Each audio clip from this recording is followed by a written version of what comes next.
감사합니다. 하나님 말씀 보겠습니다. 데살로니가전서 4장 3절 말씀입니다.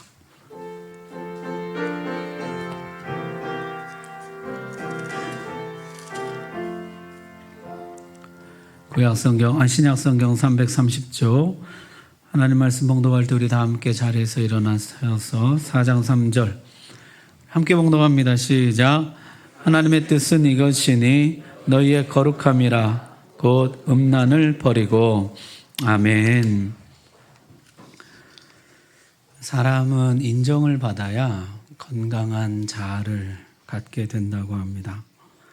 어려서는 부모님의 인정을 받아야 하고 자라서는 동료들, 친구들의 인정을 받아야 합니다. 그러면 이제 자기 자신도 자기를 인정할 수 있게 된다는 것이죠. 부모, 동료, 자기 자신으로부터 인정을 받아야 건강한 자아, 자기 만족감을 가지게 된다는 것이에요. 이게 안 되면 평생 인정 욕구에 시달린 목말라 하는 사람이 됩니다. 사람들에게 인정받으려고 눈치 보고 애를 쓰더라는 것이죠. 우리나라 밀양아리랑의 가사가 이렇습니다. 날 좀 보소, 날 좀 보소, 날 좀 보소. 동지섣달 꽃 본 듯이 날 좀 보소. 이 동지섣달 한겨울에 어떻게 꽃이 핍니까? 그만큼 귀하게, 아깝게, 예쁘게 봐달라는 것이죠. 올 가정의 달이라 그러는데 우리 젊은 부모님들 아이들 어릴 때 충분히 인정과 칭찬을 해주지 않으면 평생 날 좀 보소, 날 좀 보소 그러고 삽니다. 아이들 지금 많이 칭찬해주고 예뻐해 주시라는 것이에요. 자, 그렇게 인간은 자기 만족을 추구하면서 살아가는데 오늘 성경은 너희가 복음을 받았으니 이제는 하나님을 기쁘시게 하면서 살아라. 하나님께 인정을 받는 삶을 살아라. 그렇게 권면합니다. 4장 1절 보십시오. 그러므로 형제들아 우리가 끝으로 주 예수 안에서 너희에게 구하고 권면하노니 너희가 마땅히 어떻게 행하며 하나님을 기쁘시게 할 수 있는지를 우리에게 배웠으니 곧 너희가 행하는 바라 더욱 많이 힘쓰라. 데살로니가 교회가 복음을 사람의 말로 받지 않고 하나님의 말씀으로 받았습니다. 잘했다. 나는 너희가 복음을 받은 자로 끝나지 말고 복음에 합당하게 사는 사람, 복음대로 사는 사람, 복음을 빛나게 하는 사람으로 살아가면 좋겠다. 그래서 하나님께 인정받고 하나님을 기쁘시게 하는 사람이 되면 좋겠다. 그렇게 이야기를 시작합니다. 자, 복음을 합당하게 하는 삶, 복음대로 사는 삶, 복음을 빛나게 하는 삶이란 어떤 삶일까요? 오늘 읽은 말씀 3절인데요. 다시 한번 보십시오. 하나님의 뜻은 이것이니 무엇입니까? 너희의 거룩함이라. 너희의 거룩함이라. 하나님을 기쁘시게 하는 것은 하나님의 뜻대로 행하는 것인데 하나님의 뜻은 곧 너희의 거룩한 삶이다. 이렇게 말씀합니다. 이 거룩이라는 것은요, 하나님께 바쳐진 이런 뜻입니다. 하나님께 봉헌된, 나는 너희가 완전히 하나님께 바쳐진 사람이 되기를 바란다. 너희의 삶이 완전히 하나님께 봉헌된 삶이 되기를 바란다. 그것이 하나님을 기쁘시게 하는 삶이라 말씀하는 것이죠. 로마서도 이렇게 말씀합니다. 그러므로 형제들아 내가 하나님의 모든 자비하심으로 너희를 권하노니 너희 몸을 하나님이 기뻐하시는 거룩한 산 제물로 드리라. 이는 너희가 드릴 영적 예배니라. 너희 몸을 바치라. 너희 삶을 바치라. 그것이 진짜 예배다 말씀합니다. 하나님 제 마음을 받아주십시오. 그것도 좋지만은 내 몸을 바치라. 삶을 바치라. 그게 예배다. 이렇게 말씀합니다. 고린도전서에도 같은 말씀이 나와요. 값으로 산 것이 되었으니 그런즉 너희 몸으로 하나님께 영광을 돌리라. 정말 하나님께 영광 돌리는 예배가 무엇이냐면은 몸을 드리고 삶을 드리는 예배라는 거죠. 내 삶이 완전히 하나님께 봉헌된 삶으로 드려지는 것. 자, 하나님께 완전히 바쳐진 삶, 이것이 거룩한 삶인데요. 이것을 세 가지 주제로 나눠서 다룹니다. 첫 번째는 이제 성이에요, 성. 그리고 두 번째는 일입니다, 직업. 거룩한 직업, 생업. 그리고 세 번째는 죽음이에요. 죽음 앞에 성도가 어떻게 대처해야 하는가, 어떤 자세를 가져야 되는가. 이 세 가지 분야 영역에서 거룩한 삶이 무엇인가, 이제 데살로니가전서 후반부는 그것을 설명해주고 있습니다. 자, 오늘은 그 첫 번째 거룩한 성, 하나님께 바쳐진 성, 하나님을 기쁘시게 하는 성에 대해서 살펴보겠습니다. 자, 거룩한 성이란 무엇인가? 오늘 그 4절 말씀 우리 같이 한번 읽겠습니다. 시작.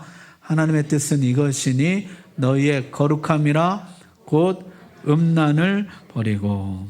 아멘. 거기 보니까 거룩함이라 해놓고 곧 음란을 버리라 이렇게 이어지고 있어요. 음란을 버리는 것이 거룩한 삶인 것이죠. 음란이란 모든 종류의 불법적인 성관계입니다. 여러분, 사실 이 버리라는 단어는요, 너무 약하게 번역한 단어요. 완전히 잘라내라 이런 뜻입니다. 완전히 도려내라 이런 뜻이에요. 모든 불법적인 성관계와 결별하라는 뜻입니다. 완전히 끊어내라. 음란에 대한 성도의 태도는 중용이 아니라 거부여야 한다는 것입니다. 묵인이 아니라 분명한 거절이어야 한다는 것이에요. 요셉이 좋은 예입니다. 분명한 거절. 함께 있지도 않는 선명한 거부. 애매하게 즐기고 썸 타고 밀당하고 거룩이 아닌 것이죠. 거룩하라 해놓고 성적인 이야기부터 하는 이유가 뭘까요? 당시 시대적 배경 때문입니다. 당시 로마 세계는 성적으로 매우 방종한 사회였습니다. 이런 기록이 남아있어요. 우리는 쾌락을 위해 정부를 두고 매일 일어나는 육체의 욕구를 위해 첩을 두지만 합법적인 자녀를 낳고 믿고 가정을 맡기기 위해서는 아내를 둔다. 당시 아내는요, 집안일 돌보고 아이 엄마 노릇하는 사람이었어요.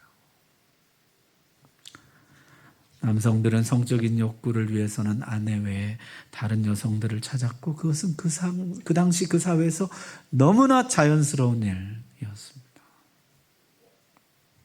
사회적 분위기가 그렇다 보니까 성도들이 데살로니가 교회 이제 믿은 지 3개월, 6개월밖에 되지 않은 이 어린 성도들이 다시 옛날로 돌아가는데 그 주된 통로가 바로 성적인 문제라는 것이에요. 그래서 복음에 합당한 삶, 하나님을 기쁘시게 하는 삶, 완전히 하나님께 바쳐진 삶에 대해서 이야기하면서 첫 번째로 성적인 순결, 거룩한 성에 대해서 강조하는 것입니다. 그러면서 성적인 일, 거룩한 성에 대해서 두 가지 지침을 주고 있습니다.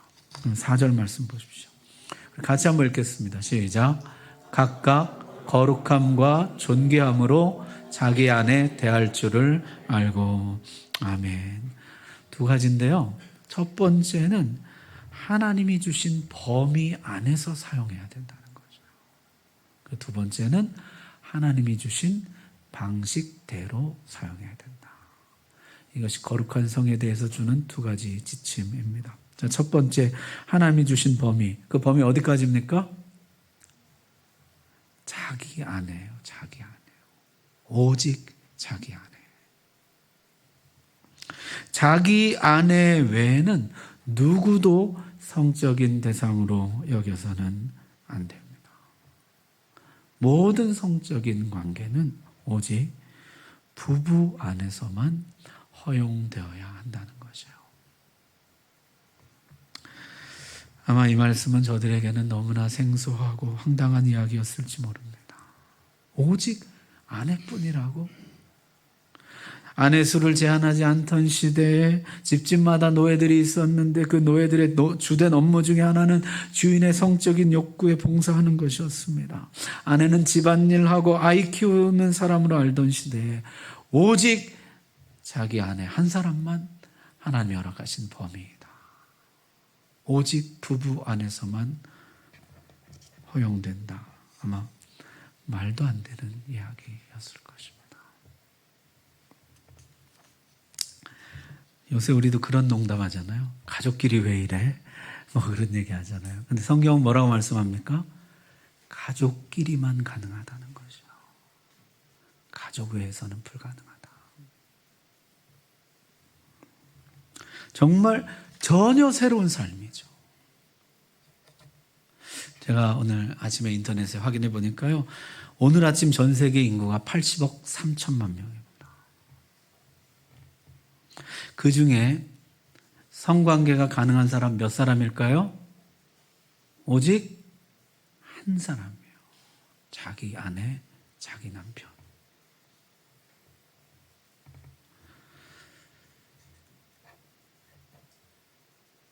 이 말씀은 비단 직접적인 성관계뿐만 아니라 어떤 성적인 관계도 형성해서는 안 된다는 말씀이죠.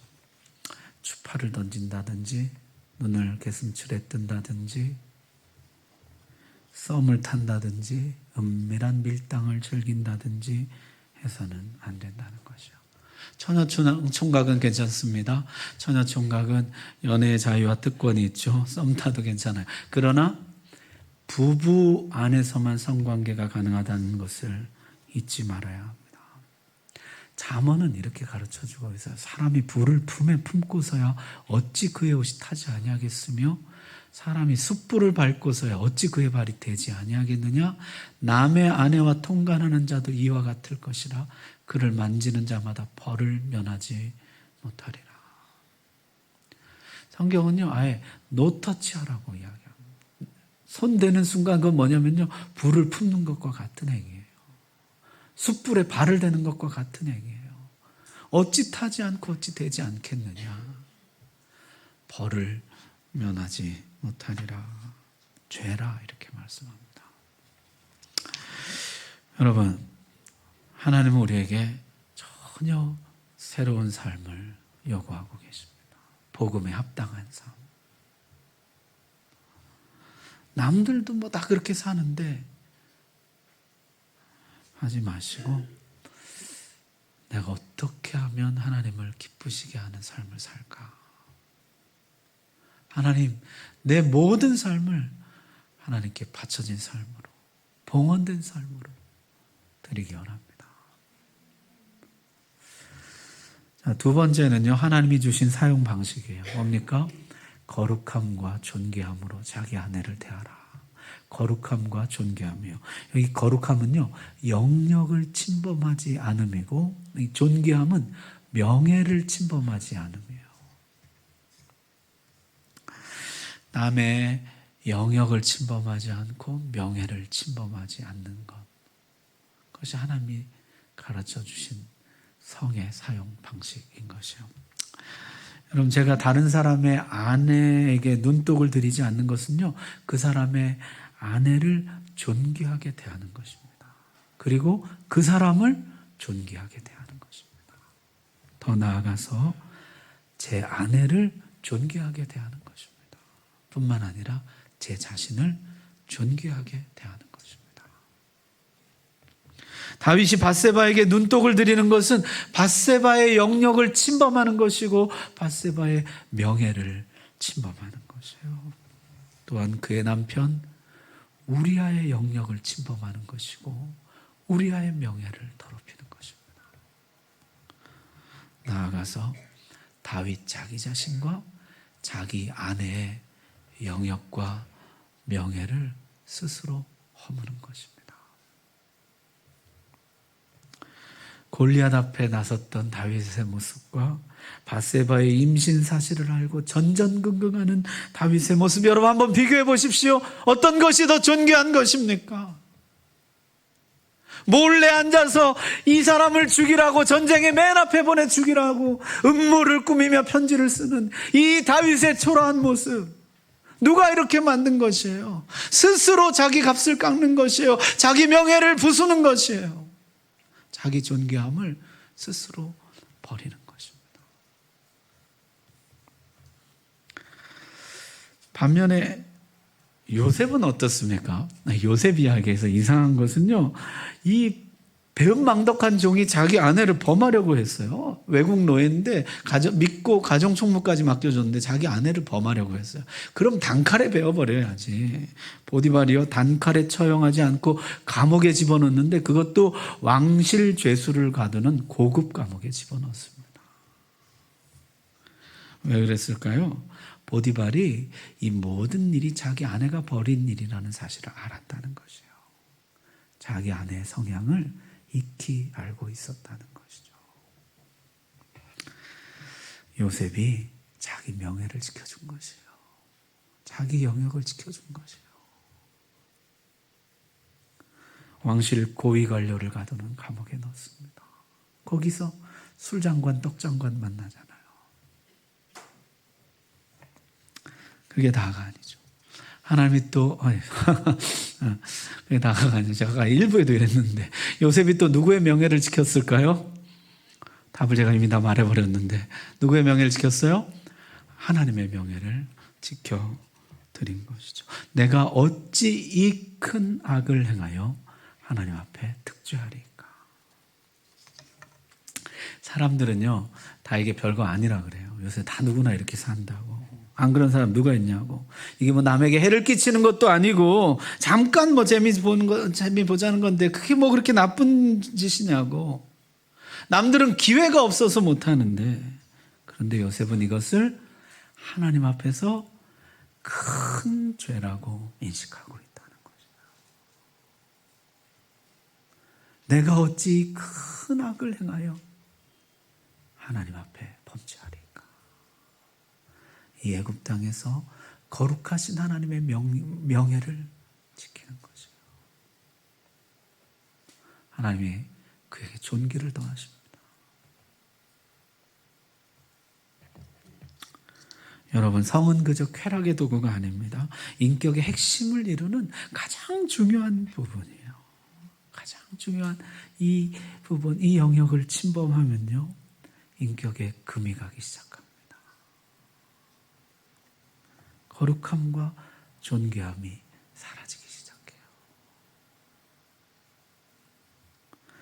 다른 목적으로 성을 사용한다면, 예를 들어서 사랑을 얻기 위해서, 떠나가는 연인을 붙잡아두기 위해서, 돈을 얻기 위해서 성을 사용하면 이제 인격이 무너지기 시작합니다. 그 인생 가운데 거룩함과 존귀함이 사라져버리고 말아요. 두 가지 지침입니다. 하나님이 주신 범위 안에서 사용해야 된다. 그리고 하나님이 주신 방식대로 거룩함과 존귀함으로 사용해야 한다는 것이에요. 여러분 어떠십니까? 하나님의 지침에 합당한 삶을 살고 계세요? 여러분의 성생활은 하나님께 완전히 바쳐질 만한 것입니까? 아니, 교회 한번 적용해 봅시다. 세 가지 제가 말씀드리려고 하는데, 첫 번째는 스킨십이에요. 신체 접촉이죠. 현대사회는 스킨십이 어렵지 않게 일어납니다. 우리는 쉽게 이성 간에도 악수를 한다든지, 등을 두드린다든지 어깨를 토닥거리는 경우가 있죠. 교회 안에서도 흔히 있는 일입니다. 한 교회 안에서 10년, 20년 함께 공동체를 이루고 신앙생활을 하다 보니까 정말 가족 같은 친밀함이 있고 진심 어린 사랑과 관심이 서로에게 있습니다. 그러다 보니 자연스럽게 그런 스킨십들이 이루어지고 있는 것이죠. 그러나 우리가 여기에서 항상 깨어 있어야 할 필요가 있습니다. 마귀가 열고 들어오기 좋은 문이라는 것이에요. 우리 교회 임직식, 퇴직식 할 때요, 제가 은퇴하는 권사님들은 제가 안아드립니다. 한평생 주님을 위해서, 교회를 위해서 수고하셨잖아요. 그 감사한 마음을 담아서 안아드려요. 저희 어머님과 같은 연세시잖아요. 그러나 새로 임직받는 권사님들은 그저 악수만 합니다. 덜 감사해서가 아니에요. 이 누님들이 좀 불편해 하실까봐. 그 가족들이나 다른 분들이 혹시 보기에 불편해 하실까봐 주의하는 것입니다. 나는 반가워서 한 것이지만 상대방은 놀라고 당황할 수 있습니다. 거룩함과 존귀함으로 대해야 한다는 것이에요. 그의 영역과 그의 명예를 침범하지 않아야 한다는 것이에요. 그래서 가능하면은 교회 안에서는 이성 간의 신체 접촉은 스킨십은 삼가는 것이 좋겠다 생각합니다. 정중한 목례와 따뜻한 인사말로도 충분히 서로를 향한 진실한 마음을 표현할 수 있겠다. 그런 생각이 들어요. 자, 두 번째는요, 이성 간의 1:1 만남입니다. 영적인 선배가 후배를 상담해주고 기도해주고 지도해주는 일은 교회의 아름다운 전통입니다. 그러나 그 선후배가 이성일 때 문제가 생길 수 있다는 것이죠. 처음부터 죄 짓겠다고 시작하는 사람은 없습니다. 하지만 상담을 하면서 기도를 해주면서 마음을 나누고 어려움을 공유하고 공감을 하면서 정서적인 친밀감이 생기고 감정적으로 흔들려 선을 넘는 경우가 종종 있더라는 것이에요. 그래서 가장 좋은 것은요, 우리 형제들, 남자분들은 장로님들, 안수 집사님들께 영적인 도움을 얻고, 우리 자매들은 우리 권사님들께, 믿음의 큰 언니들에게 가서 기도를 하고 도움을 청하고 묻고, 그것이 좋다는 것이에요. 1:1로 다른 이성 만나는 것을 주의해야 합니다.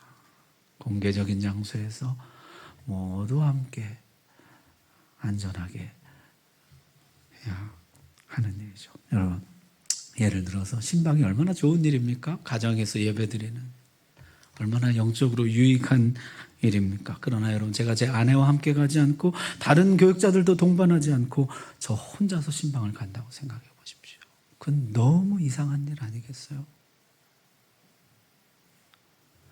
또한 젊은 여집사님이 장로님들에게 연락을 해서 영적인 도움을 받고 싶으니, 상담을 받고 싶으니 어디 카페에서 단둘이 만나자. 이것도 벌써 분위기가 너무 이상한 거잖아요. 감사한 것은요, 우리 장로님들은 한 번도 이런 일에 휘말린 적이 없어요. 부인 권사님과 함께 가든지 교회에서 만납시다. 지혜로운 것이죠. 1:1로 다른 이성을 만나는 것 정말로 조심해야 됩니다. 이게 거룩함과 존귀함을 깨뜨리는 원수마귀의 강력한 무기가 될 수 있다는 것이에요. 자, 마지막 세 번째는요, 범람하는 성 관련 컨텐츠입니다. 옛날 말로 하면은 포르노고 요새 말로 하면 야동이라 그러잖아요. 영화, 드라마, 유튜브 영상까지 너무나 자극적이고 외설적인 성 관련 컨텐츠들이 흘러 넘치는 세상에 우리가 살고 있습니다. 아이고 어른이고 할 것 없이 심지어 초등학생들도 무방비로 노출되어 있습니다. 핸드폰만 켜면 나옵니다. 근데 초등학생들도 요새 핸드폰 없는 아이들이 없잖아요. 그냥 열면 나오는 그런 시대에 우리가 살아가고 있는 것이죠. 그런데 많은 분들이요, 이것이 너무 흔하다 보니까 쉽게 여기더라는 것이에요. 나 혼자 보는 건데 뭐 이게 누굴 해롭게 하는 것도 아니고 쉽게 생각합니다. 큰 오산입니다. 그 동영상은 누군가를 착취해서 만든 것이고, 그 산업에 얽매인 수많은 사람들이 지금도 착취당하고 있습니다. 그 일에 동조하는 것입니다. 뿐만 아니라 그 동영상들은 성의 쾌락적인 측면만을 부각하고 과장하고 자극적으로 만들어서 조회수를 높이고 매출을 올리는 것이에요. 그런 영상들에 노출될수록 성에 대한 잘못된 인식이 생겨나고, 아직 가치관이 정립되지 않은 아이들의 경우에 사람을 인격으로 대하지 못하고 성적인 도구로 나의 만족을 위해서 희생할 수 있는 대상으로 인식하게 되더라는 것이에요. 인격이 파괴되고 말아요. 요새 기독교 학교들을 중심으로 유튜브 지우기 운동이 일어나고 있습니다. 얼마나 바람직한 일이에요. 저희 아들도 보면요, 지웠다가 깔았다가 지웠다가 깔았다가, 그 지우려는 시도가 저는 기특하다고 생각해요. 우리 교회도 그런 전통 만들면 좋겠습니다. 성흥교회 성도는 야동을 보지 않습니다. 성흥교회 성도는 거룩합니다. 성흥교회 성도는 정말 좋은 영상, 양질의 영상, 예를 들면 성흥교회 설교 같은 거, 이런 좋은 영상만을 시청합니다. 이런 좋은 전통을 우리가 만들면 좋겠다 생각합니다. 말씀 마치겠습니다. 하나님을 기쁘시게 하는 삶, 전혀 새로운 성도의 생활, 그 첫 번째는 성입니다. 거룩한 성. 오늘 6절 말씀 같이 읽고 마치겠습니다. 6절 함께 읽겠습니다. 시작. 이 일에 분수를 넘어서 형제를 해하지 말라. 이는 우리가 너희에게 미리 말하고 증언한 것과 같이 이 모든 일에 주께서 신원하여 주심이라.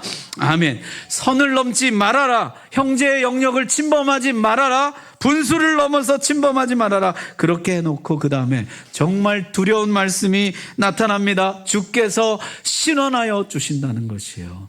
주께서 갚으신다는 것입니다. 다윗에게 하신 말씀, 너는 은밀히 행하였지만 나는 백주의 일을 행할 것이다. 너는 우리야 한 사람을 죽였지만은 나는 너희 집에 칼이 떠나지 않게 할 것이다. 한 번 즐기고 끝나는 것이 아닙니다. 하나님이 적발하십니다. 그리고 하나님이 갚으십니다. 두려워해야 하는 것이죠. 방종한 로마 세계에 떨어진 폭탄과 같은 말씀이에요. 거룩하라. 거룩함과 존귀함으로 자기 아내, 자기 남편, 내 이웃을 대하라. 방종한 현대사회를 살아가는 우리에게 나를 전혀 새로운 성도의 삶으로 인도하는 생명의 말씀이 될 줄로 믿습니다. 기도하겠습니다.